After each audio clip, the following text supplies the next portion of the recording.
Қазақстанда алғаш рет есту қабілетінің бұзылуын ерте анықтайтын бірыңғай жүйе іске қосылды.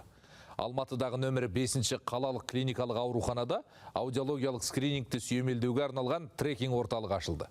Жаңа жүйе «Мен естимін» пилоттық жобасы аясында сынақтан өтуде.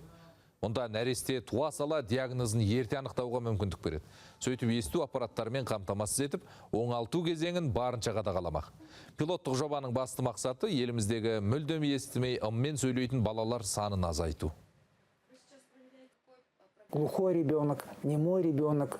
Егер отбасында саңырау мылқау бала туылса, көп отбасы қайғы мұңға батып кетеді. Бұл ащы шындық. Өйткені судың, желдің тіпті туған анасының дауысын білмей өтеді. Осындайда отбасы ыдырайды.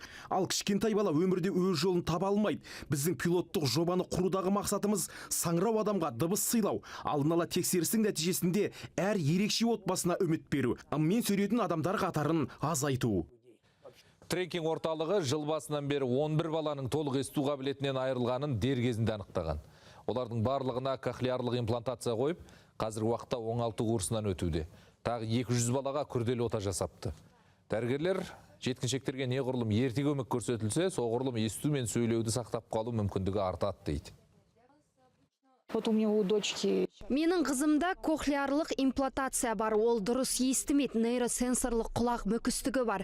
Біз оның диагнозын 2,5 жасында білдік. 1 жылға дейін естіп жүрген қызым аяқ асты саңырау болып қалды. Дәрігерлер антибиотикті шамадан тыс қолданғаннан дейді. Әуелі есту аппаратымен ұзақ жүрдік, кейін осы имплантты орнаттық. Содан бері түсінігі қалыптасып сөйлей бастады. Қазір гимназияда оқиды.